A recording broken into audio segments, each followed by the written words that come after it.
O principal problema das pessoas é o medo, como você disse, da rejeição. A pessoa acredita que ela será criticada, que ela vai pagar mico, que ela não vai se sair bem. Porque as pessoas elas acabam tendo experiências ao longo da vida que não são boas.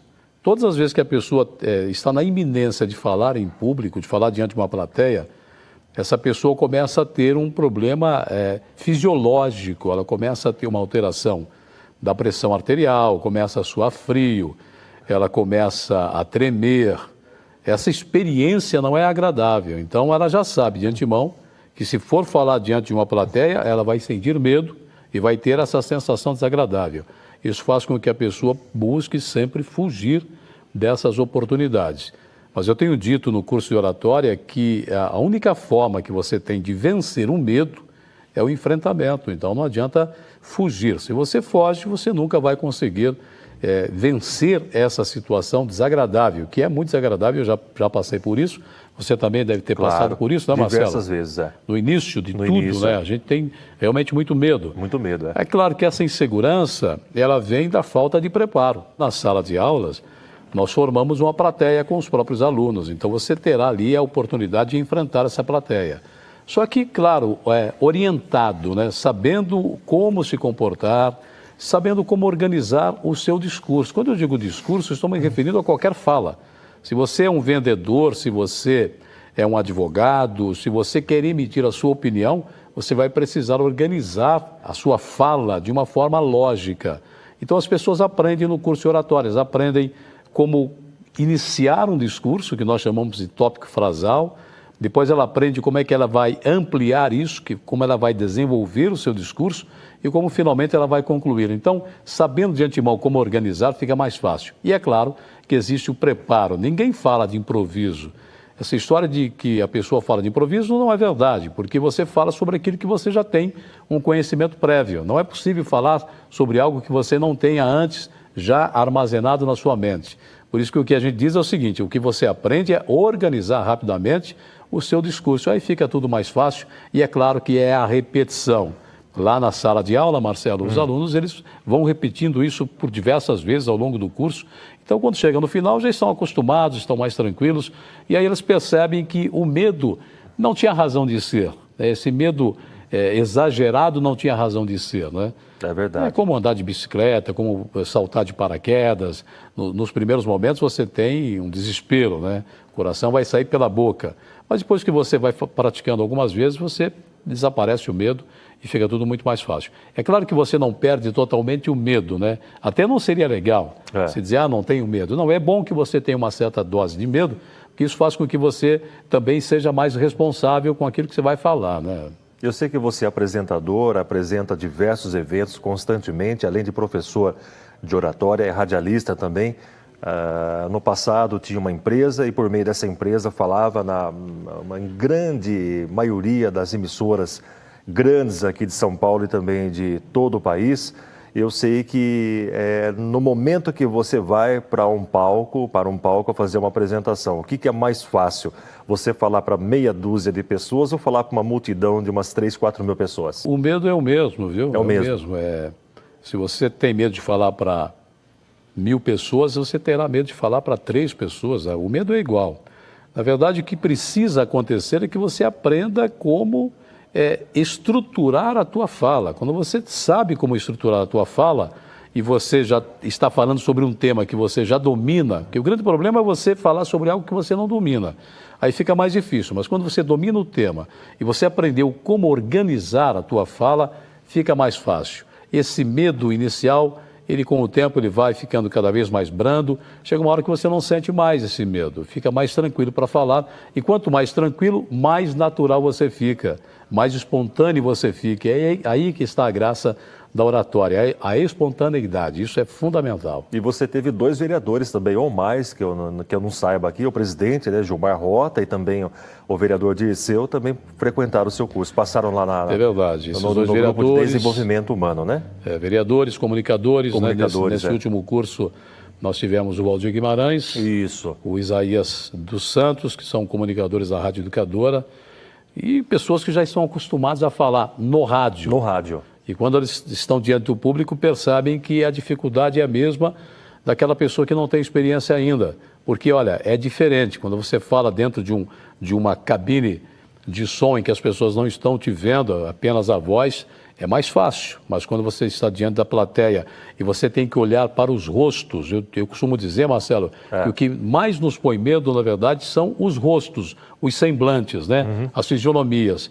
E aí você olha alguém com a fisionomia mais carrancuda, isso te põe medo, te deixa inseguro. Quando você olha para alguém que tem um rosto mais familiar, ou mais empático, ou simpático, isso dá mais segurança. Dá mais tranquilidade. É, mais tranquilidade. Até tem um truquezinho que eu costumo ensinar para os alunos. Mas vamos lá, passa lá. Que você tem que fazer assim. Quando você estiver diante de uma plateia, você vai encontrar gente com aparência simpática, gente com aparência não tão simpática. Aí você vai fazer o seguinte, você vai olhar sempre para os rostos mais simpáticos. Existe na plateia sempre alguém que balança a cabeça quando você fala, no sentido de aprovação, isso deixa mais seguro. Então, comece a olhar só para essas pessoas. É lógico que você tem que passar os olhos por toda a plateia. Então, você vai identificar de um lado da plateia um rosto empático, você vai olhar para o outro lado da plateia um outro rosto empático, e você, então, daquele rosto da sua esquerda, você vai olhar para o rosto da direita. E nesse movimento, Marcelo, você passa os olhos por toda a plateia. Mesmo que você esteja conversando com 2 ou 3 pessoas, ainda assim você tem que contemplar todas as pessoas, tem que olhar para os olhos das pessoas com quem você fala. Com isso você valoriza, você alimenta o sentimento de importância pessoal de cada pessoa, e aí elas vão gostar de você. Quando você olha para a plateia, você cria uma conexão. E quando eu digo plateia, não estou dizendo que você tenha que estar num palco, não. Numa conversa dentro da empresa, entre 2 ou 3 pessoas, você pode considerar uma pequena plateia e tem que fazer o mesmo procedimento que você faria diante de uma grande plateia, diante de um palco. Tem que ser o mesmo procedimento, sempre contemplando as pessoas, sempre olhando nos olhos dela, sempre valorizando o seu interlocutor. O curso de oratória, ele ajuda para que você tenha um melhor relacionamento, uma melhor comunicação. Porque, na verdade, todos nós somos oradores. Se você é um vendedor e está tentando convencer um cliente, você está fazendo uma pequena oratória. Se você é um político, está apresentando, defendendo um projeto, você é um orador. Se você é um professor e está dando uma matéria, você é um orador. Olha, se você está tentando conquistar uma pessoa para um encontro amoroso, por exemplo, você é um orador, uma oradora. Então você vai precisar aplicar todas as técnicas que nós ensinamos no curso de oratória. Vai aprender a valorizar o seu interlocutor, vai aprender a compreender a motivação do seu interlocutor, para que você consiga atender a expectativa. Porque as pessoas, todas elas, Marcelo, elas têm uma expectativa em relação a você. E quando você frustra a expectativa daquela pessoa, ela vai deixar de gostar de você. Então você tem que ter essa preocupação.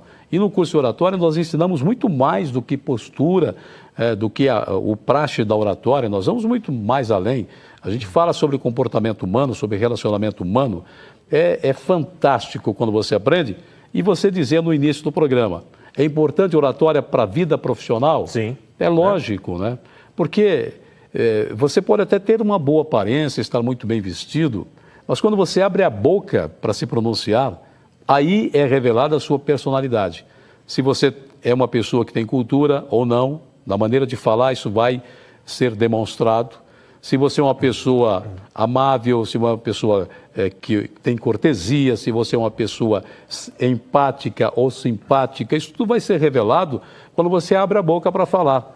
Então, o nosso cartão de visita é a nossa voz, é a maneira com a qual nós nos expressamos. Jota, todos podem melhorar a própria voz, a dicção, a tonalidade, isso é possível de aperfeiçoar?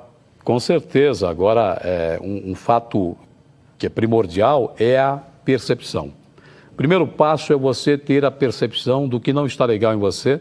Isso nós fazemos lá, que no curso de oratória você filma o aluno quando ele chega, você filma o aluno quando ele está nos bastidores do curso, conversando de forma aleatória, de forma espontânea. Você faz toda essa gravação, depois nós assistimos juntos com os alunos e fazemos um feedback, isso que é legal. Você vai perceber como é o seu comportamento quando você está bem à vontade e como é o seu comportamento quando você está tenso diante da plateia. Você tem o antes e o depois. O antes e o depois, e aí a gente consegue entender como deve ser o nosso comportamento. Quando você entende finalmente isso e quando você percebe como foi a tua voz, a tua fala, como você organizou a tua fala, quando você começa a identificar o que tem que ser melhorado, tudo fica mais fácil. Porque eu digo o seguinte, é preciso mudar? Sim, claro. É evolução, é o desenvolvimento. Se você está estagnado, você está, infelizmente, sem vantagem sobre as demais pessoas. Então, o desenvolvimento é algo que tem que acontecer sempre. E o que é o desenvolvimento? É a mudança de um estado não muito bom para um estado mais satisfatório. Então, quando você olha para você mesmo, ouve a tua voz, observa o seu comportamento e aquilo não te agrada, se você percebeu que aquilo não te agrada, então, a partir daquele momento, nós começamos a desenvolver, começamos a mudar isso. Se eu vou falar diante de uma plateia, eu tenho que organizar o meu discurso. O primeiro passo é esse. Eu tenho que organizar o meu discurso, eu tenho que buscar todos os elementos possíveis, né, sobre aquele tema, sobre aquele assunto, para que quando eu chegar diante da plateia, a minha fala saia de forma natural, de forma espontânea, o que vai causar um impacto mais positivo na plateia. Qual que é um tempo correto para o orador fazer o discurso? Olha, se você estiver fazendo uma palestra, em torno de 1 hora e meia, seria o ideal. Agora, se você está fazendo um pequeno pronunciamento, no máximo 5 minutos, 6 minutos. Seria o ideal. Mais do que isso, vai cansar a plateia. Que é o que o cerimonial aqui nosso da Câmara, ele determina no máximo de 3 a 5 minutos. Exatamente. Quando uma autoridade vai fazer uma participação aqui na nossa tribuna, então o próprio cerimonial já orienta, olha, de 3 a 5 minutos para ficar um discurso bem rápido, né? E em 5 minutos você dá ali o recado. Exatamente. Mas a gente percebe o seguinte, no curso nós estabelecemos muitas vezes 2 minutos apenas. E às vezes a pessoa não consegue preencher os 2 minutos. E outras que são muito prolixas, elas acabam, se você der meia hora para ela, ela não fala, ela não consegue se expressar de forma adequada. Então a gente vai educando, disciplinando o orador, a pessoa, o aluno, para que ele seja mais eficiente, né? Porque falar demais não significa que você tenha passado a mensagem. Isso. Né? Você tem que ser mais objetivo, você tem que ser mais persuasivo. Então a gente vai aprender tudo isso num curso de oratória. Antes de finalizar aqui, uma dica aqui para o nosso telespectador, para os nossos futuros oradores, né? A pessoa que deseja fazer um curso de oratória, melhorar, aperfeiçoar um pouquinho no dia a dia, seja a voz, o comportamento aí. Bom, primeiro você tem que ser um bom observador. Preste atenção nas pessoas que falam bem. Preste atenção no comportamento delas, como elas se postam diante de uma plateia. Observa bem isso detidamente e busque a leitura. Sem leitura, você não faz o que nós chamamos de prospecção de vocabulários. Prospecção de vocabulários é para você ampliar o seu cabedal de conhecimento, ter mais palavras, mais sinônimos, para poder se expressar melhor. Então, essas 2 dicas. Preste muita atenção nas pessoas que falam bem, e você tem noção disso, você sabe quem fala bem. Preste atenção e busque até imitar, se for o caso, e leia. Se você não gosta de ler, comece a gostar de ler, escolha um tema que mais te agrade e leia imediatamente. Muito obrigado pela sua vinda. Eu que agradeço, Mais Marcelo. uma vez aqui no Câmara Convida. Leve o nosso abraço aos seus alunos da Jota. Muito obrigado. Muito obrigado. Conversei com o Jota Duarte, comunicador social há mais de 40 anos, é professor de oratória, também é escritor, radialista, foi o nosso convidado que finalizou aqui o Câmara Convida desta sexta-feira, dia 6 de setembro.